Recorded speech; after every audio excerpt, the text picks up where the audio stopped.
Hey everybody, welcome back to Her YouTube channel. This week, we're actually going to be talking about the first 6 weeks postpartum and what you can do in terms of exercise and getting back towards those activities that you love.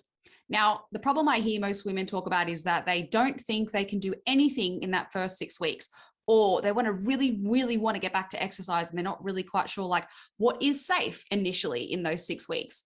And they go to their 6-week GP checkup or their healthcare checkup and they've been told you can return back to whatever it is that you were doing.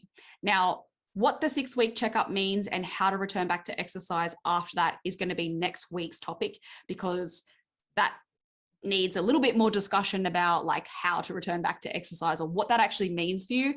However, the first 6 weeks, there are actually quite a few things you can do in order to basically prepare you for mum life, number one, and two, returning back to those activities that you like that are much more low key and gentle exercises or movements that are really beneficial and actually so crucial in terms of returning back to exercise.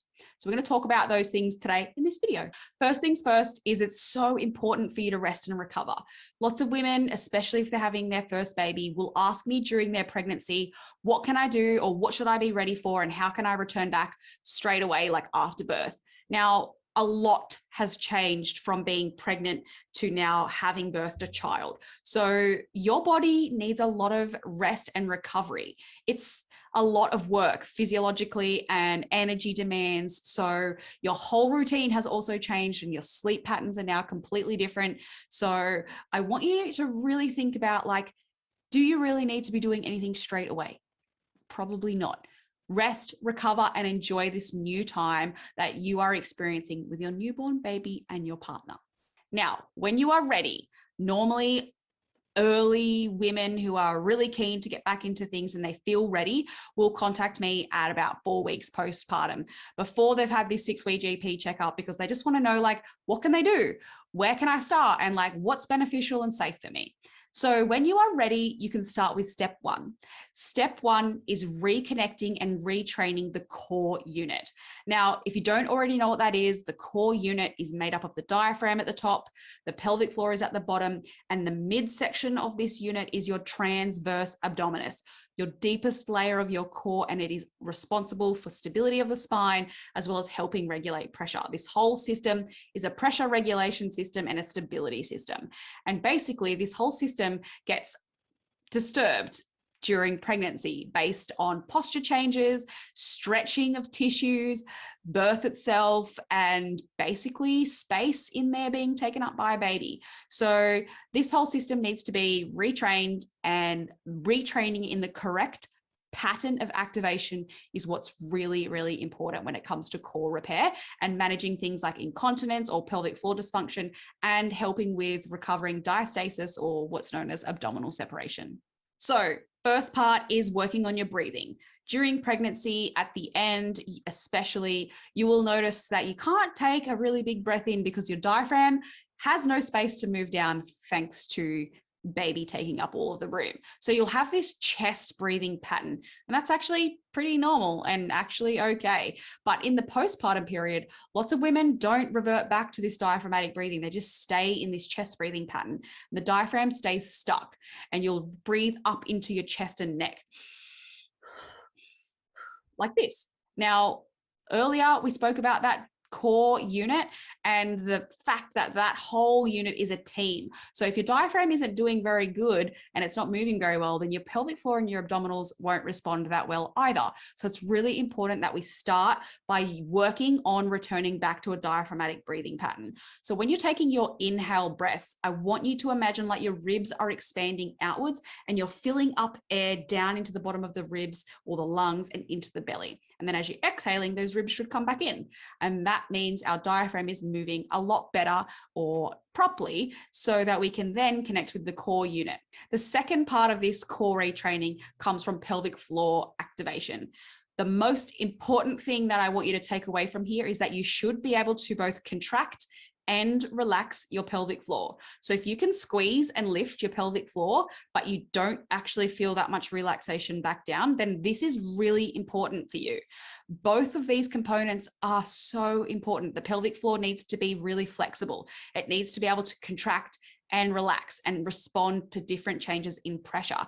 So I want you to focus on closing off the holes and stopping the flow of urine or stopping the flow of gas, lifting up the pelvic floor up towards the belly button. So you should get this nice elevation, and then relaxing back down and opening up those holes. So we're thinking squeeze and lift, relax back down.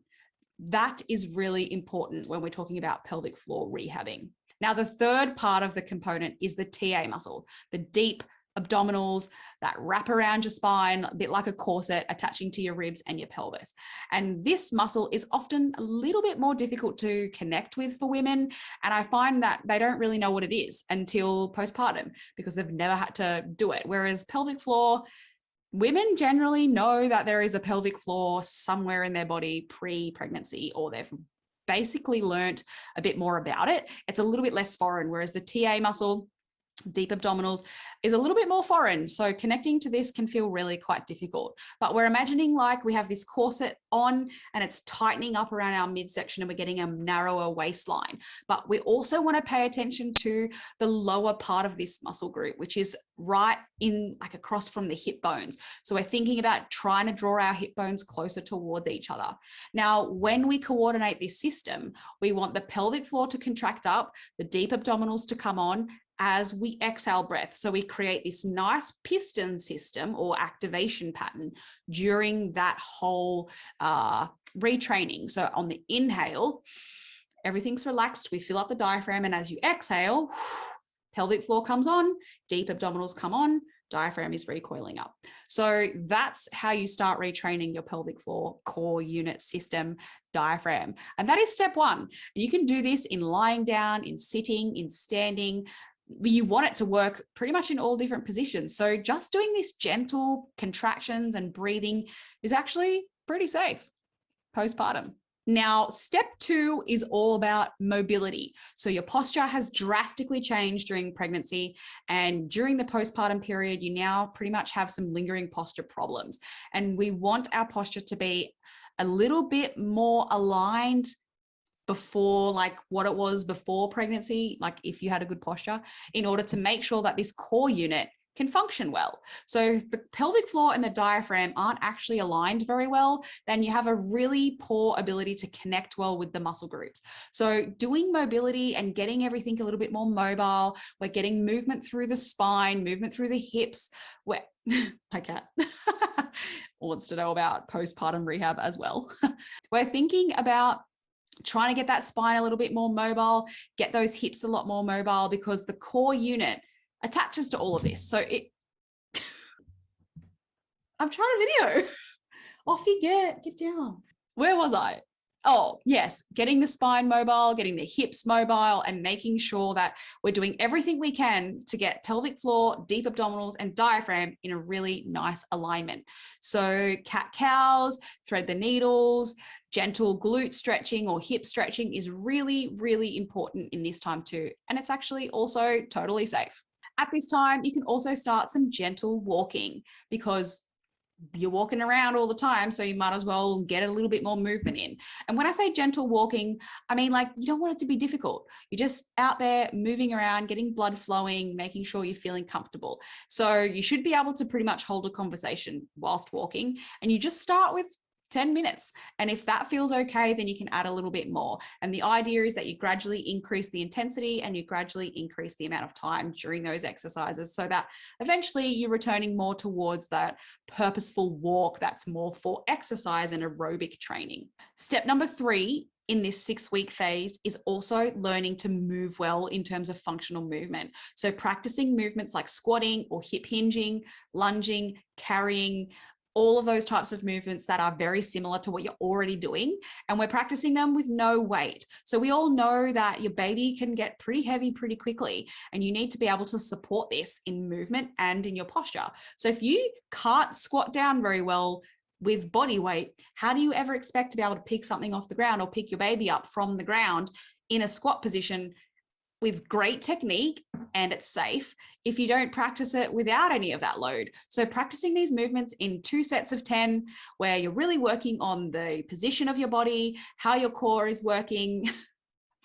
How you're breathing in these movements is going to be super helpful in terms of managing the demand of those exercises, but also setting you up with really good foundations for when you return back to exercise post 6 weeks. When I do a lot of these programs in terms of like returning back to exercise for my clients, all of these types of core connecting, mobility, and functional movements takes 20 minutes tops. It's really efficient, and we just work on the crucial components. So it's not even going to take that much out of your day. It just really helps set your system up for like returning to exercise really safely, build you some really good strengths to cope with mum life, and also just start bringing you back to feeling a bit more confident in your body's ability to do things that it might feel a little bit uncomfortable to begin with because you've lost that conditioning that you may have had previously, or you just feel a bit disconnected from things because your whole system has gone through a lot of change. So next week, I want to talk a bit more about the 6-week checkup at the GP and what that actually means for return to exercise. So stay tuned for that. In the meantime, I hope this video has been helpful for you in terms of keeping safe in that first 6 weeks postpartum, giving you a little bit of guidance about what you can do. And if you do need some help and you want more tailored exercise or mobility exercises to actually do, or programs to follow, please get in touch with me. I've popped links below to book a discovery call where we can chat a little bit about how I can help you, or links to my website where you can book initial consultations as well. In the meantime, have a great week, and I'll see you next time. Bye.